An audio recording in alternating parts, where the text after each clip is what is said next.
నమస్కారం NS news కి స్వాగతం. నా పేరు ఉషా. ముందుగా ముఖ్యాంశాలు. Alwal circle Machabollaram division high tension road లో దాదాపు 4.5 కోట్ల నిధులతో కూడిన సీసీ రోడ్డు పనులను స్థానిక కార్పొరేటర్ రాజ్ జితేంద్రనాథ్ కొబ్బరికాయ కొట్టి ప్రారంభించారు. ఈ సందర్భంగా వారు మాట్లాడుతూ ఓల్డ్ అల్వాల్ విబిఆర్ గార్డెన్ నుండి పాంచశిల కాలనీ వరకు రోడ్డు గుంతలమయంగా ఉండేదని, ఇక్కడి ప్రజలు ఈ రోడ్డు గుండా వెళ్లాలంటే ఎన్నో ఇబ్బందులు పడుతున్నారని తెలిపారు. ఈ రోడ్డు అల్వాల్ నుండి కోంపల్లికి లింక్ రోడ్డు అని, ఈ దారిలో ప్రతిరోజు 40,000 వాహనాలు ప్రయాణిస్తాయని తెలిపారు. ఎట్టకేలకు మాజీ ఎమ్మెల్యే మైనంపల్లి హనుమంతరావు కృషితో కార్పొరేటర్ రాజ్ జితేంద్రనాథ్ చొరవతో సీసీ రోడ్డు పనులు ప్రారంభమవుతున్న సందర్భంగా స్థానికంగా ఉండే కాలనీ వాసులు హర్షం వ్యక్తం చేశారు.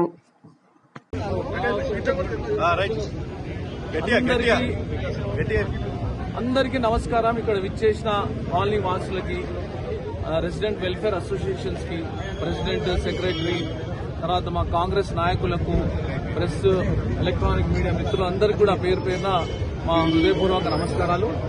మరి ఈ రోజున ఎంతో పర్వదినము. ఈ కృషి మరి ఫ్రమ్ లాస్ట్ 6 months నుంచి ఉంది. మినిస్టర్ గారికి, హనుమంతన్న గారికి ఫోన్ చేసి, కమిషనర్ గారికి ఫోన్ చేసి ఇమీడియట్ గా మాకు ఈ రోడ్ కావాలి.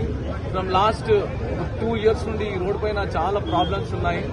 ఇది కనెక్టింగ్ రోడ్, లింక్ రోడ్ మన అల్వాల్కి, తర్వాత కోంపల్లికి. మరి ఈ రోడ్ ఆల్మోస్ట్ ఎట్లా అంటే ఇక్కడ నుండి మన విబిఆర్ నుండి ఎస్పీజీ గ్రాండ్ వరకు మనకు ఆల్మోస్ట్ ఎస్ఎన్ రెడ్డి వరకు మనది వస్తుంది లింక్. అక్కడ నుండి కుత్బులాపూర్ లింక్ వస్తుంది. లాస్ట్ టైం వివేక్ గారు మరి హనుమంతన్న గారు ఉన్నప్పుడే అప్పుడే ప్రపోజల్ పెట్టారు. అప్పుడు ఆ ప్రపోజల్ అయిపోయే లోపల వాళ్ళ టర్మ్ అయిపోయింది. తర్వాత నన్ను ఫాలో అప్ చేయించి మినిస్టర్ దగ్గరికి వెళ్లి అక్కడ నుండి కమిషనర్ గారికి లెటర్ పెట్టించి ఫోన్ చేయించి ఇది ఇమీడియట్ గా శాంక్షన్ చేయాలి ఈ రోడ్డు అంటే, వాళ్ళు మన అపూర్వ చౌహాన్ దగ్గరికి, మన కాలనీ వాళ్ళందరినీ, మన zonal commissioner, Kukatpally zonal commissioner Apoorva Chauhan దగ్గరికి వెళ్లి ఒక 3 times ఆయన నీటికి తీసుకురావడం జరిగింది. మరి ఈ రోడ్డు చాలా అధ్వానంగా అయిపోయింది. ఎందుకంటే ఇది రోడ్ వేసి కూడా ఆల్మోస్ట్ ఒక 7 to 8 years అయిపోయింది. దానికన్నా ముందు కొద్దిగా చిన్న రోడ్ ఉండే. తర్వాత ఈ వర్షకాలం, ఈ లాస్ట్ వర్షకాలంలో అయితే చాలా హెవీ రెయిన్స్ వచ్చాయి. ఆ రెయిన్స్ వల్ల మొత్తం పాడైపోయింది. అక్కడ కొన్ని ప్యాచ్ వర్క్స్ చేయించాం, కానీ దాంతో మనకి సరిపోలే ఈ రోడ్డు. మరి కమిషనర్ గారు నేను వెళ్ళి కలవడం జరిగింది. మరి మా అన్న కూడా ఇమీడియట్ గా హైటెన్షన్ రోడ్ ఏదైతే ఉందో ఈ రోడ్ విషయంలో 6 months నుంచి మా మైనంపల్లి గారు ఎక్కడ చెప్తే అక్కడ పోయేసి ఫంక్షన్ జీతాన ఎంబడి మేము కూడా తిరిగాము. ఆఖరికి కమిషనర్ కన్నన్ దగ్గరికి పోయేసి పర్మిషన్ దగ్గర మెట్టుకుంటే 3 సార్లు 4 సార్లు తిరిగానే వచ్చింది. ఇవాళ వీళ్ళు టీఆర్ఎస్ వాళ్ళు ఏదైతే ఉందో మేము తీసుకొచ్చాము, ఎమ్మెల్యే తీసుకొచ్చారని చెప్తారు. వాళ్ళు ఏడికైనా తీసుకొచ్చారు, ఎప్పుడు తీసుకొచ్చారు, మేము చేసే రోడ్లు అనేది తీసుకొచ్చి వాళ్ళు ఇనాగ్రేషన్ చేస్తామన్నట్టుగా చెప్తున్నారు. అది ఎంతవరకు కరెక్ట్? అది దీనికి ఈ విధంగా మేము చేసాం. మేము ఏదైతే పేపర్ వర్క్ ఉందో మేము చూపిస్తున్నాము. వాళ్ళ దగ్గర ఎవిడెన్స్ ఏముందని ఆర్టీఏ పెట్టుకోమని చెప్పి ఆర్టీఏ పెట్టుకోమని చెప్పండి. మీరు కూడా ప్రెస్ వాళ్ళు కూడా వాళ్ళ ఒకసారి మీటింగ్ పెట్టాము, మీరు కూడా అడగండి. ఇలా వాళ్ళు కాంగ్రెస్ వాళ్ళు ఇలా ఈ విధంగా చేస్తాం, మేము చేసుకొస్తామని చూపిస్తారు. మళ్ళీ మీ దగ్గర ఎవిడెన్స్ ఏమున్నది? దానికేసి ఇలా టీఆర్ఎస్ కార్యకర్తలు పాలాభిషేకం చేసేసి ఫ్లెక్సీలు కట్టేసి 5 crores శాంక్షన్ చేసుకొచ్చామని చెప్పేసి ఈ విధంగా చెప్తారు. ఇది కరెక్ట్ కాదు. ఇది ఇలా మచ్చబొల్లారంలో ఏదైతే ఉందో సెలెక్ట్ ట్యాంక్ నుంచి వాటర్ ట్యాంక్ దాకా 2 crores 38 lakhs అది కూడా శాంక్షన్ అవుతుంది.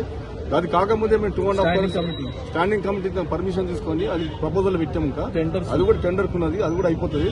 అది కూడా మేమే తీసుకొచ్చామని చెప్పేసి చెప్తారు. ఇవాళ ఏ విధంగా కరెక్ట్ అది ఒకసారి ఆలోచన చేసుకోమని చెప్పి చెప్తున్నాం మేము పార్టీ పరంగా.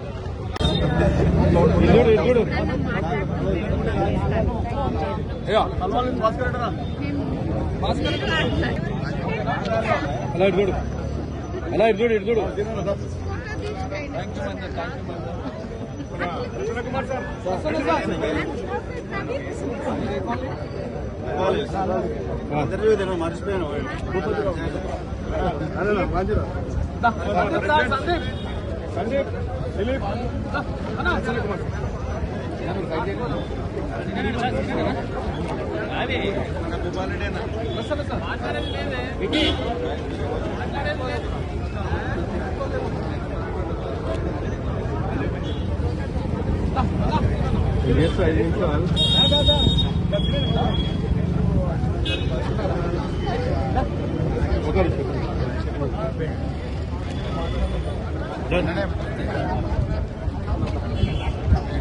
Thank you. అయితే అన్న మమ్మల్ని కాదు మేము అందరిని సన్మానించాలి ఇంత పెద్ద